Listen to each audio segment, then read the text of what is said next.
6일 지방선거와 국회의원 보궐선거가 9일 앞으로 다가온 가운데 여야 모두 지지층 결집에 주력하고 있습니다. 후반기 원구성을 앞둔 국회 안에서는 법사위원장 자리 등을 두고 여야 간 첨예한 대립이 이어지고 있습니다. 지난 8년 동안 징계 이력이 있는 기초의원 3명 가운데 2명이 이번 지방선거에도 후보로 나선 것으로 드러났습니다. 이 가운데 57%는 정당 공천까지 받아 출마한 것으로 확인돼 묻지마 공천이라는 비판이 나오고 있습니다. 고 노무현 전 대통령 서거 13주기 추도식이 경남 김해 봉화마을에서 열렸습니다. 정부에서는 한덕수 국무총리가 참석했고 여야 지도부도 대거 봉화마을을 찾았습니다. 우리나라도 참여를 공식화한 미국 주도의 인도태평양 경제 프레임워크 IPEF가 오늘 공식 출범합니다. 중국의 반발이 예상되는 가운데 윤석열 대통령은 출범 선언에 화상으로 참석합니다.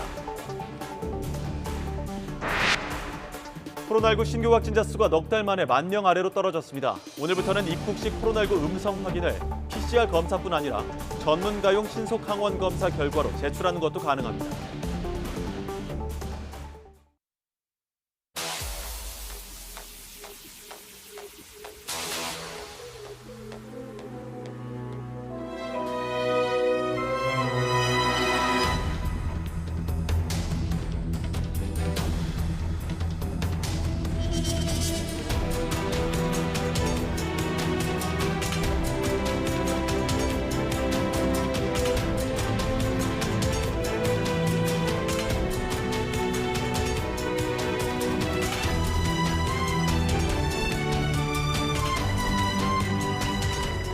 대통령 하나 바꿨는데 대한민국의 국격이 올라가는 느낌이 듭니다. 그렇지 않습니까, 여러분?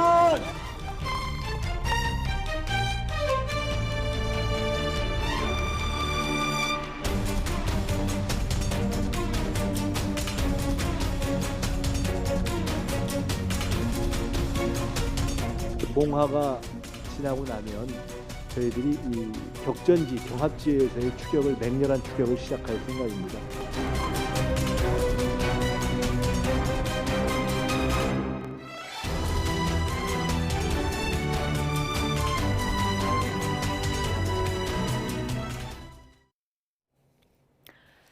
네, 지방선거, 재보궐선거가 9일 앞으로 다가왔습니다. 여야 모두 사활을 걸고 있는 선거전에 주력하고 있는데요.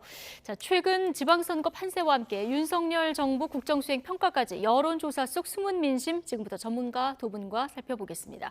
김영준 명지대 교수, 배종찬 인사이트K 연구소장 두 분 오셨습니다. 어서 오십시오. 네, 안녕하십니까? 안녕하십니까? 전국 동시 지방선거, 재보궐선거 9일 남았습니다만은 당장 금요일에 사전투표가 시작이 됩니다. 배종찬 네. 소장님, 여야 모두 역시 사활을 거는 건 수도권이죠? 그렇습니다.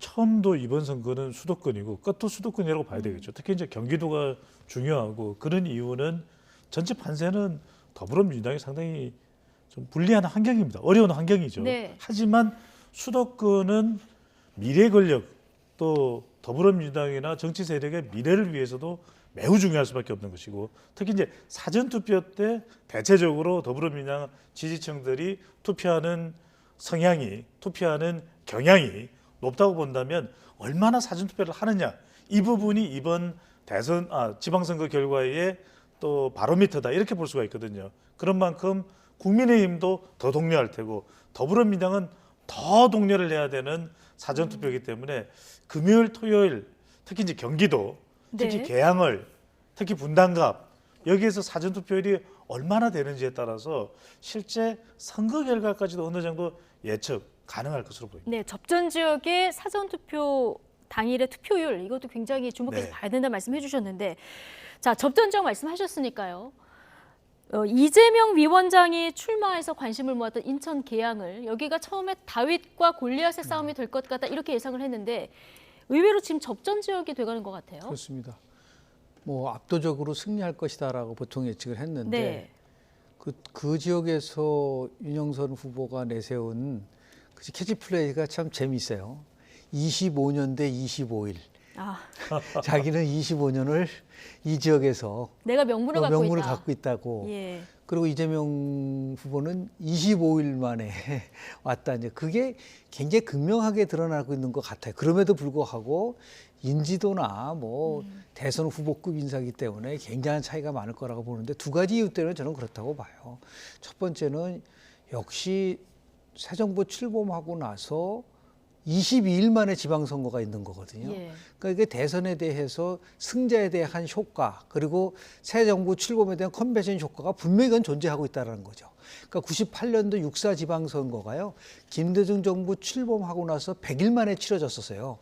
그게 굉장히 빠른 지방선거였는데 이번에는 22일 만에 치러지고 있는 취임 후 부분이니까 22일 만에. 예. 그러한 컨벤션 효과가 분명히 이제 작동되는 부분들도 있고요. 예. 두 번째는 저는 민주당이 그동안 보여준 여러 가지 전략적인 측면에서 좀 너무 한계를 드러냈다. 네. 나는 비상대책이 정도면 비상하게 이 부분을 풀어나가야 되는데 너무 모든 거를 평이하고 아니하고 반성과 성찰은 없이 가는 부분 속에서 이런 것들이 보이지 않게 지지층은 직결할지는 모르겠지만 표심을 좌우하는 중도층, 무당층에 어느 정도 집권 대력에게 영향을 주고 있는 게 아닌가. 그래서 국정 안정론이 정권 견제론보다도 지금 모든 여론조사에서 높게 나오는 것이 그런 이유가 아닌가라는 생각을 좀 합니다. 그렇군요. 조금 전에 저희가 보여드렸던 STI라는 곳에서 한 여론조사를 보면은 인천 계양을 보궐선거에서 이제 이게 윤영선 후보가 앞서가는 첫 결과였는데 자, 이게 왜곡된 조사다 이렇게 해서 한 시민단체가 이 여론조사 기관을 공직선거법 위반 혐의로 고발도 한 일도 있었습니다. 그런데 다른 여론조사들 물론 이제 표본은 좀 작습니다만은 여전히 접전으로 나오는 혹은 윤영선 후보가 이기는 이런 결과치들이 좀 나오고 있어요. 그렇죠. 오차범위 내이기 예. 때문에 접전이라고 하는 것이 맞을 텐데 앞서 김영주 교수님 말씀대로 낙관을 했었거든요. 그러니까 개항을은 정말 우세 속에서 선거를 치를 것이고 오히려 더 많은 시간은 인천, 경기, 오히려 다른 전국적으로 선거를 이끌게 되는 역할이 이재명 선대위원장인데 이렇게 생각하셨는데 꼼짝 못하게 생겼어요. 이러다 보니까. 근데 이런 결과가 나올 수밖에 없는 이유는 무엇일까? 세 가지 이유가 있는 거죠. 하나는 구도입니다. 구도 자체가 지금 국민의힘 그리고 윤석열 대통령 국정 안정에 힘이 실려 있는 거예요. 그러니까 이건 뭐 어떻게 이재명 후보가 이재명 위원장이 어떻게 할 수 없는 부분이고 두 번째는 체력입니다. 선거에 나가는 후보자들의 기초 체력은 김정은 그 뭡니까? 지지율이죠. 그렇죠. 지지율입니다. 그런데 지금 최근의 지지율을 보면은 또 교수님께서도 말씀하셨던데 임기 초반에 또 대통령과 관련된 또는 국민의힘과 관련돼서는 호재라기보다는 특별한 다른 이슈가 없는데 민주당의 악재가 많거든요. 그렇죠. 그러다 보니까 성비위도 있었고 지난 검찰 수사권 기소권 분리도 여론은 비우호적이었거든요. 그러다 보니까 정당 지지율이 지금 더 내려가고 있는 상황입니다. 예, 저희가 그러니까 이제 이것도 대통령 지지율하고 정당 지지율은 잠시 뒤에 뒤에 살펴보긴 할 텐데. 네, 할 텐데. 예. 그 마지막은 뭐냐면 명분입니다. 그러니까 이재명 위원장의 명분이 개항을에 나올 수밖에 예. 없겠다. 이래야 지역에 있는 유권자들이 그래 그래도 대선 후보였으니까 지난 대선 때 또 이재명 위원장이 인천에서 그리고 인천 계양을에서 이겼거든요. 그런데 이렇게 정말 오히려 호된 바람이 부는 호된 질책의 바람이 부는 여론이 계양을에서 형성되고 있기 때문에 예. 지금 오히려 팽팽한 결과. 그러니까 다윗과 골리앗이라고 그랬는데 다윗 대 다윗이 돼버린 거죠. 그러니까 굉장히 결과가 주목되는 지역이 돼버렸는데 어쨌든 구도 그리고 지지율 명분에서 지금 민주당이 좀 불리한 상황이다 이런 해석을 해주셨는데 최근 여론 흐름에 대해서 이재명, 윤영선 두 후보는 어떤 생각을 갖고 있을까요? 오늘 아침 인터뷰 내용 잠시 듣고 오시죠. 조사 결과는 존중해야죠. 존중해야 되고 최근에 이제 민주당 지지율이 급락하면서 우리 후보들 전체적으로 어려움을 겪고 있는데 저라고 예외는 아닌 것 같습니다. 취임 컨벤션 또 한미 정상회담 컨벤션 이런 것들이 영향을 크게 미치고 민주당에 대한 여전한 좀 뭐랄까 불만 이런 것들이 계속 이제 악순환되고 있는 상황인 것 같습니다. 균형을 맞춰주십사, 기회를 한번 부여해 주십사 이렇게 고소드리는 수밖에 없다. 이번 선거가 이 공정과 상식을 희곡하느냐 좀 비겁한 이러한 그 도망 온 사람에게 면죄부를 주냐의 선거라고 생각합니다. 수백 명씩 떼져다니면서 저희가 보기에는 여러 가지 쇼를 하고 있는데 아직도 이재명 후보가 대통령 후보로 착각하고 있는 것 같고요. 지역 민심을 잊지 못하는 것 같습니다. 이번에 우리 개양 국민들 그게 상식적이고 합리적인 선택을 해서 정말 개양을 의지하게 만들 수 있다는 거 너무나 잘 알고 있습니다.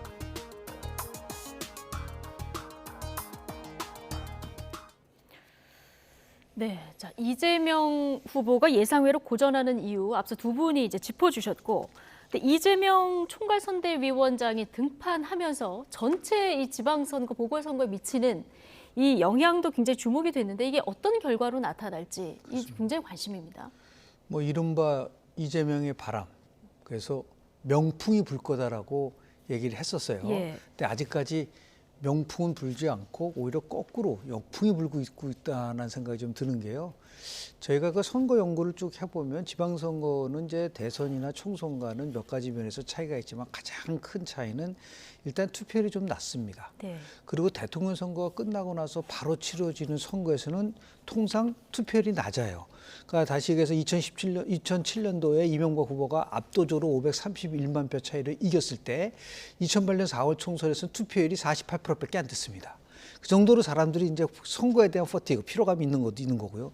두 번째는 관심도가 굉장히 낮습니다. 그리고 이 두 가지가 결합이 되면은 어떤 요인에 의해서 투표를 하냐면 통상적으로 보면 후보에 대한 것을 보고 찍는다는 게 한 45%, 그리고 정책을 보고 찍는다는 게 한 30%고 정당을 뽑고 찍는다 25%인데 2018년도서부터 이게 역전이 돼가지고요. 정당을 보고 찍는다는 게 그 당시에 40%로 가장 높았어요. 네. 그러니까 지금도 마찬가지라고 좀 봅니다.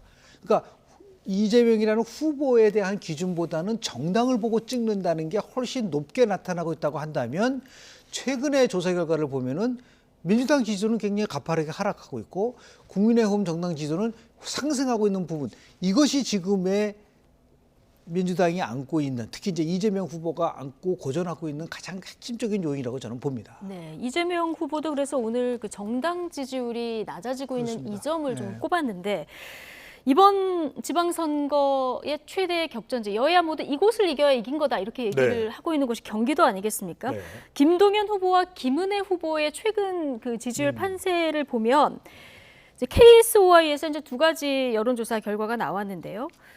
김은혜 후보가 김동연 후보를 오차 범위 밖에서 이제 이긴 이런 결과치도 있고, 이게 조금 앞서서 진행된 여론조사 결과 같고요. 네. 그리고 KSOI와 오마이뉴스가 한 여론조사도 있는데요. 자, 여기서는 김동연 후보가 42.7, 김은혜 후보가 42.1, 그리고 강영수 후보가 6.1% 이렇게 나타나고 있거든요. 그렇죠. 그러니까 경기도도 구도가 지배하고 있다.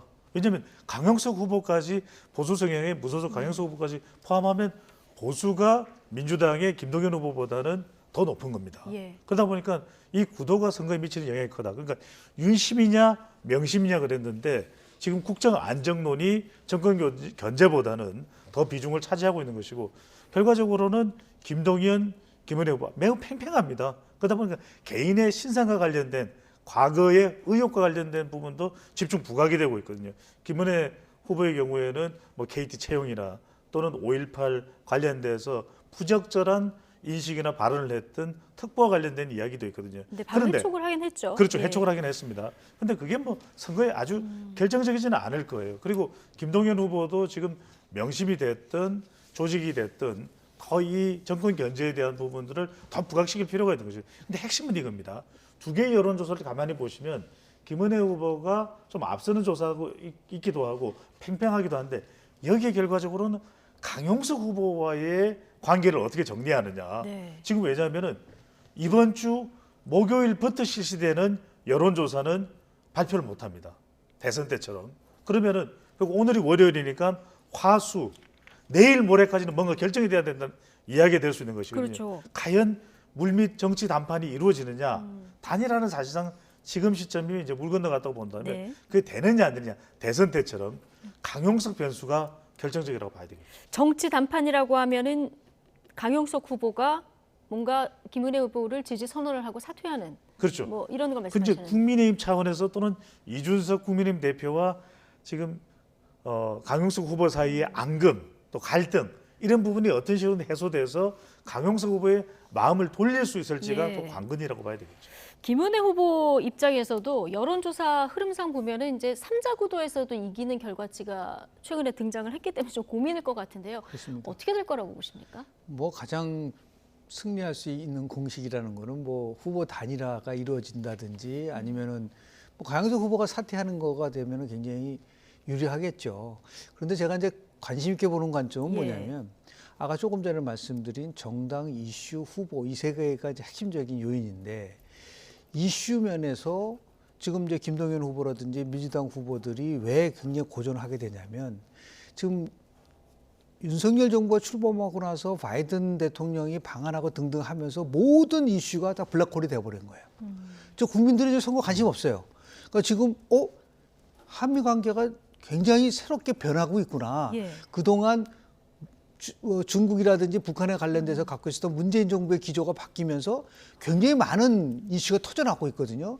지금 확장 억지력 같은 경우라든지 글로벌 포괄적 전략 동맹이라든지 미국 대통령이 방문해서 제일 먼저 삼성을 갔다가 끝날 때는 현대를 만나는 이게 굉장히 독특한 현상이거든요. 네. 이런 것들이 많은 국민들로 하여금 지방선거보다는 이러한 이슈에다 매몰되다 보니까 당연히 국정 안정에 대한 여론이 높아질 수밖에 없는 그런 부분들 좀 있다고 볼 수 있는 거고요. 네. 지금 이제 왜 경기도가 관심이 있냐면 지난 2018년도 지방선거 때요. 경기도가 전부 다 31곳에서 시장과 군수를 뽑는데 29곳에서 이겼어요. 그러니까 두 곳 빼놓고 다 이겼다는 거예요. 그리고 지난번에 이재명 후보가 무려 46만 표를 더 많이 얻었는데도 불구하고 저런 결과가 나왔다는 거는 굉장히 민주당으로서는 아픈 부분이죠. 그래서 네. 자기가 새롭게 뭔가 사람들의 관심을 끌 수 있는 이슈를 제기하지 못하면 예. 제가 볼 때는 이러한 그 지지도 추세가 유지될 수밖에 없다라는 걸 조심스럽게 전망해 봅니다. 네, 이 한미 정상회담이라는 게 워낙 대형 이벤트였기 그렇습니다. 때문에 웬만한 이슈를 부각해서는 자, 민주당 입장에서는 굉장히 어려운 싸움을 하고 있다는 말씀을 해주셨는데 그렇죠. 더불어민주당이 자, 예. 과거의 지방선거에서도 두 차례 2010년과 2014년에 민주당이 이제 야당 시절입니다. 그때도 보면은 어떤 이슈가 있는 겁니다. 2010년에는 무상급식 그리고 2014년에는 세월호 사건이었거든요. 근데 이번에는 없어요. 이번에는 있다고 한다면은 바이든 대통령의 방안이거든요. 이른바 바심 이런 이야기가 나오는 것이기 때문에 그만큼 뭔가 민주당이 연결시킬 수 있는 관련된 이슈가 없다. 뭐 오늘 노무현 전 대통령 관련된 추모식이 좀 도움이 될까? 네. 그게 어느 한쪽으로 일방적으로 흘러가는 건 아니거든요. 그렇진 않을 것 같다. 계기를 삼을 수는 있지만 예. 뭔가 선거 전반에 반전시킬 수 있는 또는 결집시킬 수 있는 지지층을요. 그게 없다는 것이 민주당의 가장 큰 고민이라고 봐야죠. 예, 지금 말씀하신 노무현 전 대통령 서거 13주기 추도식 조금 전에 이제 열렸는데 민주당은 이 오늘 추도식을 계기로 해서 뭔가 좀 지지층이 결집되기를 내심 바라고 있는 상황 아니겠습니까? 김민석 의원 같은 경우는 오늘 이후에 이제 맹렬한 추격이 이루어질 것이다 이렇게 전망을 하기도 했는데, 근데 나온 메시지들을 보면은 검찰, 수사 이런 단어들이 등장을 하거든요.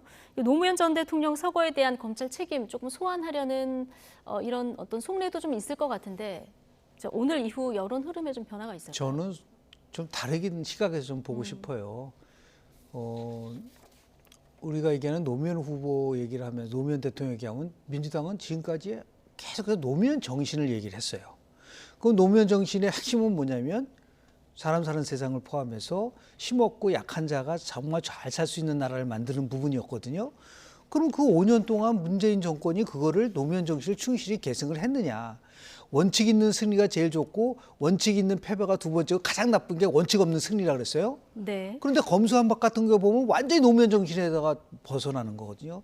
그래서 노무현 대통령이 진보의 미래라는 책을 퇴임 후에 썼는데 그 핵심은 뭐냐면 민주주의든 진보든 국민이 생각하는 것만큼만 간다는 거예요. 그러면 지금 이건 추모식을 계기로 해서 다시 노무현 정신으로 돌아와서 과거 노무현 대통령이 추구했었던 가치와 관련된 부분들을 얘기를 해줘야지 예. 중도층도 끌어들이지 또 다시 뭐 검찰 얘기하고 자꾸만 정치 얘기만 하게 되면은 사람다운 세상을 만들겠다고 하는 노무현 정신에 대해서 점점 오히려 멀어지는 거예요. 그러니까 미래를 얘기하는데 자꾸만 과거로 얘기하고 그래서 여러 면에서 봤을 때 진보가 대위기를 맞고 있고 진보가 몰락의 시작이 아니냐는 평가를 받을 수 있을 정도로 그렇기 때문에 저는 현재에 나오는 기조를 노무현 정신에 맞게끔 바꿔라. 그렇지 않고 계속 설전하고 논쟁하고 투쟁한다고 한다면 그거는 결국은 지방선거 이전에 대통령 선거에서 승부가 난 거예요. 승부 난 걸 가지고 다시 그거를 연장전을 치르겠다. 선수를 바꾸든지 기조를 바꾸든지 가치를 바꾸든지 해야지 패배한 전략을 가지고 그대로 가져가는데 어떻게 승리할 수 있겠습니까? 예. 그런 면에서 오늘을 계기로 해서 좀 대전환이 좀 민주당이 있어야 되지 않을까라는 생각을 합니다. 이 말씀 드리지 않을 수 없는 것이 결과적으로는 선거에서 뭔가 반전의 물결을 만들어낸 것은 앵그리버드 표심이거든요. 네. 2010년에 생각해 보시면 무상급식 밥 가지고 그래? 그러면 이제 뭉치는 겁니다. 그 뭉치는 게 분노가 부각이 되고 단계적으로 보면 그다음에 지지층이 결집하게 되고 세 번째로는 중도층으로 외연이 확대되고 그럼 선거는 이기는 겁니다. 근데 지금 보면은 노무현 전 대통령 추모식인데 갑자기 분노가 일어나고 갑자기 지지층들이 결집하고 느닷없이 중도층으로 외연 확대 이게 쉽지가 않은 것이거든요. 그러려면은 뭔가 더불어민주당은 모든 것을 다 비우고 혁신을 했는데 윤석열 정부와 국민의힘은 그렇지 않다. 그렇게 돼야 분노가 유발될 수 있는 이 분노는 아주 뭐 적대시하는 분노라기보다는 투표를 할 수밖에 없게 만드는 분노인데 네. 그게 일어나기에는 지금은 그런 환경이 조성되어 있지 않다고 봐야 됩니다. 예. 중도층 외연 확장 말씀을 하셔서 네. 오히려 지금 윤석열 대통령과 국민의힘 5.18 때도 그렇고요. 오늘 노무현 전 대통령 때도 그렇고 기존의 이제 보수 정당하고는 조금 차별화된 행보를 보이고 있어서 중도 표심 소구력이 얼마나 될까 이 부분도 관심이에요. 실제로 보면은 이번 방송 3사 출구 조사를 보고요. 제가 많이 변했구나. 그러니까 2017년 대통령 선거 때는 이번 대선 출구 조사 말씀하시는 거죠? 2017년 예. 대선 출구 조사에선 보수가 27.1, 그리고 진보가 27.7이고 중도가 38.4였는데 이번 출구 조사를 보니까 진보가 21%까지 떨어졌어요. 그리고 보수는 30%까지 올라갔단 말이에요. 그러니까 이 격차가 9.8%포인트로 벌어졌다는 거죠. 그럼 왜 5년 동안 이런 일이 벌어졌을까? 진보에서 갖고 있는 기대감이라는 것이 굉장히 충족되지 못했고 정책적 실패로 인해서 상당히 오히려 분노는 어디서 일어나고 있냐면 부동산 실패, 탈원전 이 등등 때문에 못 살겠다라고 하는 사람들이 분노하는 게 나와 있는 부분들이 있죠. 그래서 이거를 막을 수 있는 방법은 뭐냐면 우리는 여하튼 간에 국민의 심판을 받았습니다. 그래서 2002년도 대통령 선거 이후에 2007년도 대통령 선거에서 지고 나니까 당시에 안희정 전 충남지사가 친노는 패족이다. 우리가 무조건 잘못했다는 얘기를 해야 되는데 졌지만 잘 싸웠다는 걸 가지고서 지금 접근하고 있는 거 아닌가요? 네. 민주당이. 거기서 저는 패착이 시작이 됐다. 지금이라도 우리가 5년 동안 열심히 했지만 못했지만 우리가 갖고 있는 가치를 지키기 위해서 이런 면에서 변화하겠다라고 겸손한 모드로 가야지 예. 무조건 뭐 윤석열 정부에 대해서 견제만 하겠다라고 얘기했을 때 오는 저는 임팩트가 이렇게 크지 않다. 그런 뜻에서 말씀 좀 드립니다. 0.7%포인트차 석패, 이 대선 연장전 개념으로 접근을 해서는 그건 안 되는 거죠. 안 된다 이런 네. 말씀 해주셨는데 앞서 김영준 교수님께서 이제 네. 블랙홀이라고 표현하신 네. 한미 정상회담 취임 11일 만에 열린 이 한미 정상회담 성과의 영향 그리고 앞으로도 이제 북한의 도발이 또 있을지 이것도 지방선거에 남아있는 변수인데요. 먼저 한미 정상회담 2박 3일 동안 화제의 장면들을 박성훈 앵커가 정리해드립니다. 2박 3일간의 한미 정상회담이 많은 관심 속에 마무리됐습니다. 큰 틀에서 보면 전통적인 군사 안보 위주의 동맹 관계가 경제와 기술 동맹으로 확대하는 계기가 되었다는 분석이 많은데요. 두 정상의 일정만 살펴봐도 반도체, 배터리, 원자력, 우주개발 등 산업 분야에서 경제안보 협력과 역내 경제질서 구축을 위한 협력 강화에 초점이 맞춰졌습니다. 그 연장선상에서 윤석열 대통령은 오늘 미국 바이든 대통령이 주도하고 일본에서 출범하는 인도-태평양 경제 프레임워크 IPEF 회의에도 화상으로 참여하는데요. 오늘 아침 윤 대통령의 설명 직접 들어보시죠. 인도-태평양 영내에서 경제 통상과 관련한 좀 광범위한 룰을 만들어 나가는 과정입니다. 그래서 거기에 우리가 당연히 참여를 해야 되는 것이고 그 룰을 만들어가는 과정에서 우리가 빠진다고 한다면은 국익에도 피해가 많이 갈 것입니다. 이번 한미 정상회담은 취임 11일밖에 되지 않은 윤석열 대통령이 첫 정상회담으로 미국 바이든 대통령을 만난다는 점에서도 이목을 끌었죠. 특히 엉클조라는 별명까지 가진 바이든 대통령은 인간적이고 친근한 면모로 곳곳에서 윤 대통령을 배려하는 모습을 보여 인상적인 모습을 남겼는데요. 질문 하나씩만 허용된 공동 기자회견에서 외신 기자가 양국 대통령에게 각각 하나씩 질문하자 바이든 대통령이 웃으며 농담을 던진 장면이 있습니다. 함께 보시죠. Resolving those and other disputes so that your administration can further your goal of bolstering your economic alliance with the region. And then I have a question for President Yoon. You only get one. I'm protecting him. 네, 엉클조. 바이든 대통령의 친근함은 김건희 여사를 만났을 때도 이어졌습니다. 바이든 대통령은 윤 대통령과 공통점이 있다며 메리드업한 남자들이라고 말한 건데요. 훌륭한 여성을 만나 결혼 잘했다는 미국식 유머였습니다. 직접 들어보시죠. Because I have something in common.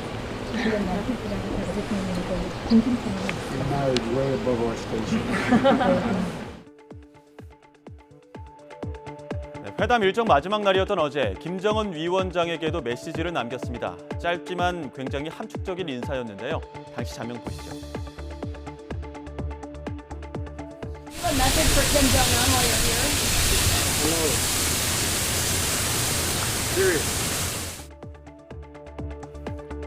네, 정상회담 기간 내내 친근했던 모습과는 달리 굉장히 단호한 한마디죠. 일각에서는 아직 해결되지 않은 북한과의 긴장 관계에 대해 조용하고 차분하게 대응하려는 바이든 행정부의 전략이다. 이런 평가도 나옵니다. 2박 3일의 방한 일정을 마치고 일본으로 향한 바이든 대통령. 오늘 기시다 후미오 일본 총리와 정상회담을 하고 윤 대통령도 화상으로 참석하는 인도태평양 경제 프레임워크 IPEF 출범을 공식 선언할 예정입니다. 네, 자 엉클조 바이든 대통령의 화제의 말들까지 좀 짚어보고 왔는데요.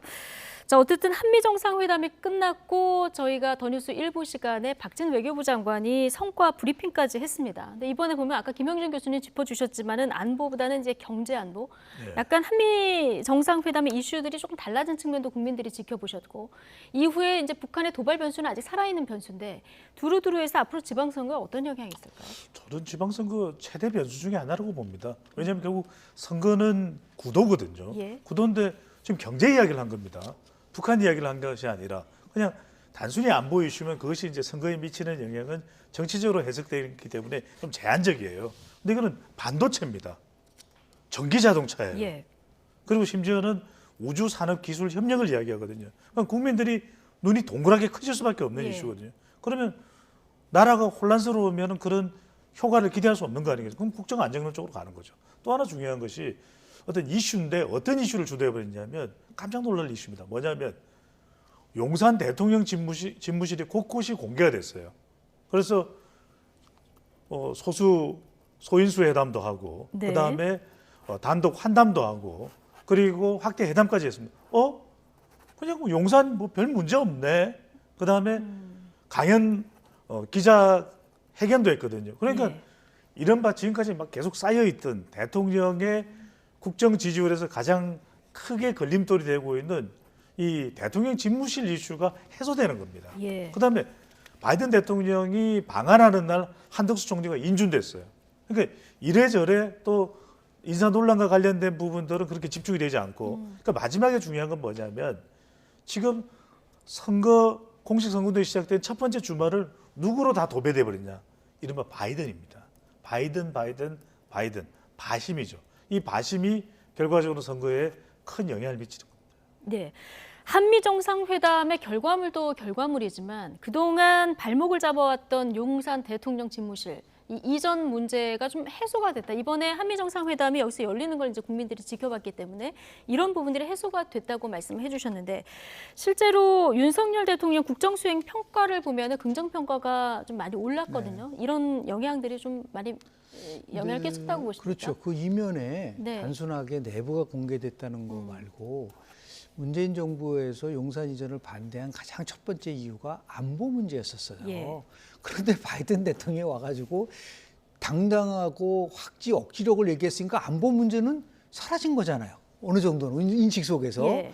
그렇기 때문에 그것이 공간 부분을 공개한 거와 더불어서 또 청와대가 개방하면서 지금 한 50만 명 정도가 방문한 거로 돼 있지 않습니까? 예. 이런 것들이 이제 긍정적인 부분이 될 수 있고요. 저는 먼저 빅데이터 분석을 해서 그런지 공동선언이라든지 언론이라든지 이런 쪽에서 나와 있는 거를 빅데이터 분석을 해보니까 두 정상이 가장 많이 얘기한 게 바로 글로벌이라는 단어와 포괄적이라는 단어예요. 네. 그러니까 이게 포괄적이라는 건 안보를 넘어서서 지금 얘기하는 반도체 포함해서 전기차 여러 가지를 포괄하는 거고요. 글로벌은 이제는 대한민국은 더 이상 한반도에 있는 나라가 아니에요. 그러니까 저는 그걸 보면서 대한민국 정말 대단한 나라다. 미국 대통령이 제일 먼저 앉아서 삼성을 만나고 갈 때도 현대를 만난다. 이것이 우리가 갖고 있는 위상이거든요. 네. 이것에 국민들에 대한 저는 자부심을 가져도 좋을 것 같아요. 이러니까 당연히 집권당한테 유리하게 될 수밖에 없는 부분들도 있고요. 그래서 핵위협으로부터 전략자산을 이용해서 북한의 핵위협에 대해서 같이 함께 이 문제를 풀어가겠다고 예. 얘기를 해준 것이 오히려 더 용산 이전에서 갖고 있었던 여러 가지 우려점을 해소시키는 중요한 계기가 되지 않았을까. 그런 쪽에서 자꾸 이제 국정 운영의 전반에 관련된 한번 그러면 기다려보자. 한 6개월이면 6개월, 1년이면 1년 정도 우리 국민들은 마음속에 허니문 기간들이 다 있어요. 정치권은 아니지만 그런 면에서 아주 굉장히 빠른 시일에 바이든 네. 대통령이 방한한 게 상당히 집권당으로부터는 유리한 선거 환경을 만들었다라고 볼 수 있습니다. 특히나 우려가 됐었던 안보 우려가 이제 그렇습니다. 불식됐다는 예. 이 측면을 좀 주목해 네. 주셨는데 이제 이준석 대표가 우리 국격이 올라갔다 이런 표현을 하니까 또 야당에서는 외교 ABC도 모른다 이렇게 설전이 이어지는 장면도 볼 수 있었습니다. 근데 지금 국민의힘 지지율도 따라서 올랐습니다. 2년 3개월 만에 50%를 네. 돌파를 했거든요. 이 같은 맥락이라고 보면 될까요? 그렇습니다. 임기 초반에는 또 커플링 현상이 일어나요. 네. 그 기억나실 겁니다. 2018년 4년 전에 지방선거 때도 그때 남북관계 너무 좋았잖아요. 문재인 대통령 지지율이 뭐 70% 육박했거든요. 그때는 아무것도 안 봅니다. 그냥 정당 지지율도 덩달아 올라갈 수밖에 없는 것이거든요. 예. 지금도 국민의힘 지지율이 50%라는 것은 대통령의 지지율하고 비슷하잖아요. 이 이른바 커플링 현상이 일어나는 겁니다. 임기 초반에는. 예. 그러니까 그만큼 임기 초반에 초반이죠. 실시되는 지방선거는 집권당이 여당이 상당히 유리한 환경이 됩니다. 그러니까 여기서 더불어민주당으로서는 그냥 현 정부를 공격하는 것은 선거운동으로서 제한적입니다. 얼마나 민주당의 혁신, 민주당이 바뀔 거냐. 야당으로서 좀 더 국민들을 대표할 수 있는 역량, 기능, 또 혁신 이런 부분들을 이야기할 때 조금이라도 선거의 변화가 더 가져올 수 있는 것이 되겠죠. 네, 마지막으로 김영준 교수님이 네. 덧붙이는 말씀 좀 듣겠습니다. 협치는 여당이 하는 거예요. 야당이 하는 게 아니고. 그리고 개혁은 야당이 하는 겁니다. 네. 그런데 이 부분이 이제 야당이 개혁적이고 혁신적인 게 지금 굉장히 부족해요. 그래서 이번 선거 전후로 해서 정말 담대한 개혁을 하지 않으면 상당한 위기에 봉착될 수 있다라는 말씀을 좀 드리고 싶고요. 예. 그리고 권력을 가진 사람이 손을 내밀어야지 협치가 되는 것이지 야당으로 협치하라는 거는 그런 문법에 맞지 않다라는 말씀을 드리고 싶습니다. 개혁은 야당, 협치는 여당이 먼저. 네네. 예, 그런 의미에서는 정호영 보건복지부 장관 후보 거취 문제 굉장히 주목되는데 네. 어떤 결론이 내려질지 좀 주목해서 보도록 하겠습니다. 자, 지금까지 김영주 명지대 교수, 배종찬 인사이트 K 연구소장 두 분과 함께했습니다. 고맙습니다. 감사합니다. 네, 오늘 오전 경기 이천시에 있는 의류 물류창고에서 불이 나 30대 남성 1명이 다치고 직원 140여 명이 급히 대피했습니다. 창고에 있던 의류 300만 장이 불타면서 불길이 크게 번지자 소방당국은 대응 1단계를 발령하고 화재 진압에 주력하고 있습니다. 자세한 내용 취재기자 연결해 알아보겠습니다. 황보혜경 기자. 네, 사회 일부입니다. 네, 불이 꽤 크게 난 것 같은데 자세한 상황 전해주시죠. 네, 우선 지금 이 시각 화재 현장 화면 함께 보시겠습니다. 검은 연기가 마치 거대한 기둥처럼 창고에서 쉴 새 없이 뿜어져 나오고 있습니다. 건물은 불에 녹아내려 뼈대가 그대로 드러났습니다. 소방대원들이 연신 물을 뿌려대며 화재를 진압하고 있는데요. 부근에 논밭과 또 저수지 등이 있는데 인접한 건물은 없는 상태입니다. 경기 이천시 마장면 이평리에 있는 물류창고에서 불이 난 건 오늘 오전 11시 40분쯤입니다. 창고는 지상 4층짜리 창고 건물 1개동으로 연면적 14,658제곱미터에 달합니다. 창고 안에 골프 의류 300여만 장을 보관하고 있었는데요. 불에 타기 쉬운 의류에 불이 옮겨 붙으면서 불길이 걷잡을 수 없이 커진 거로 보입니다. 불을 끄려던 30대 남성 1명이 화상을 입었고 직원 142명이 급히 대피했습니다. 소방당국은 관할 소방서 인력과 장비를 모두 동원하는 대응 1단계를 발령하고 화재를 진압하고 있습니다. 소방 관계자는 층층이 쌓인 의류를 헤집어가면서 불을 끄고 있다면서 진화에 시간이 꽤 걸릴 거라고 말했습니다. 다만 주변에 인접한 건물이 없어 불이 확대될 가능성은 크지 않은 거로 보고 있습니다. 경찰과 소방당국은 불길을 잡는 대로 정확한 화재 원인과 재산 피해 규모 등을 조사할 방침입니다. 지금까지 사회 일부에서 전해드렸습니다. 충남 계룡에서 길고양이 밥에 부동액을 뿌린 20대 남성을 경찰이 현행범으로 체포했습니다. 논산경찰서는 동물구원단체의 신고를 받고 출동해 20대 남성 A씨를 체포해 조사한 후 재물 손괴 혐의로 불구속 입건했다고 밝혔습니다. A씨는 지난 21일 자정쯤 계룡시 엄사면의 한 아파트 인근에 마련된 길고양이 밥그릇에 부동액을 뿌린 혐의를 받고 있습니다. 경찰은 A씨가 길고양이 혐오 채팅방을 만들어 고양이를 학대하고 살해해왔다는 동물구원단체의 주장에 따라 추가 수사를 통해 동물 학대 혐의를 적용할 수 있는지 검토하고 있다고 말했습니다. 코로나19의 세계적 대유행 기간 30시간마다 억만장자가 새롭게 탄생한 반면 100만 명이 극빈층으로 전락했다는 조사 결과가 나왔습니다. 국제구호개발기구 옥스팜은 스위스에서 열리는 다보스 포럼에 맞춰 발표한 보고서 고통으로 얻은 이익을 통해 이같이 밝혔습니다. 보고서에 따르면 억만장자 수는 2020년 573명에서 현재 2,668명으로 늘었고 이들이 보유한 자산은 13조 7천억 달러로 2년 전보다 3조 7천억 달러 늘었습니다. 반면 같은 기간 최대 2억 6,300만 명이 극빈층으로 전락해 33시간마다 100만 명씩 늘어난 셈이라고 설명했습니다.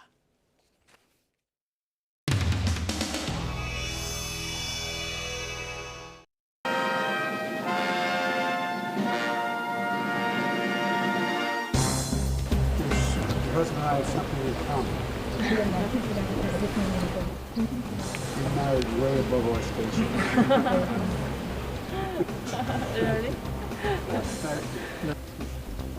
저쪽이 남산입니다. 그 남산 이 아래쪽으로 해서 옛날에 이제 미군 기지가 쭉 있었어요. I took a picture of it coming to my work. 예, 그래서 지금 사진을 찍어서 제 와이프한테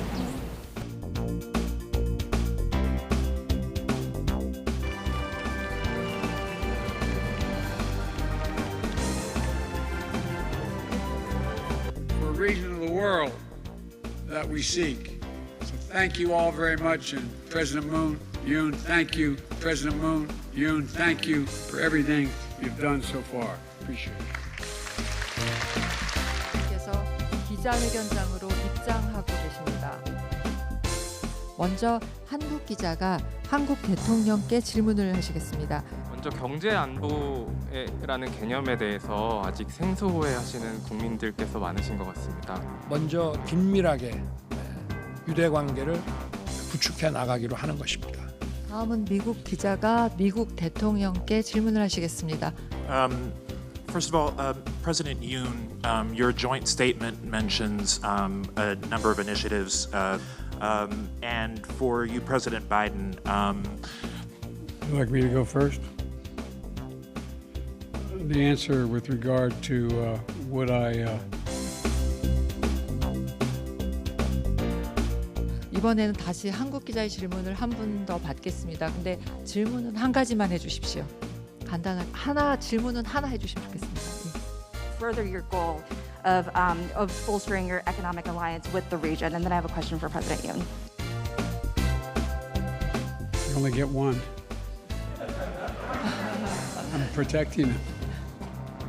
The answer is that we discussed that in Thank you. Appreciate it. 대통령님 반갑습니다. 예, 이상으로 공동 기자회견을 추가 질문. Your cabinet nominees are overwhelmingly male. South Korea consistently ranks low among developed countries on professional advancement of women. And what will you and your administration do to improve the state of gender equality in this country?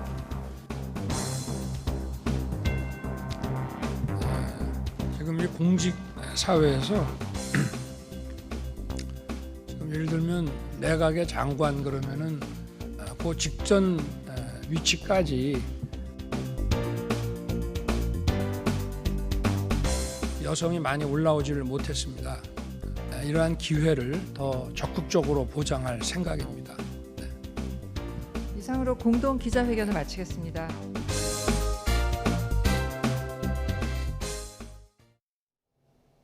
오늘은 올해 들어 가장 더운 날씨가 찾아왔습니다.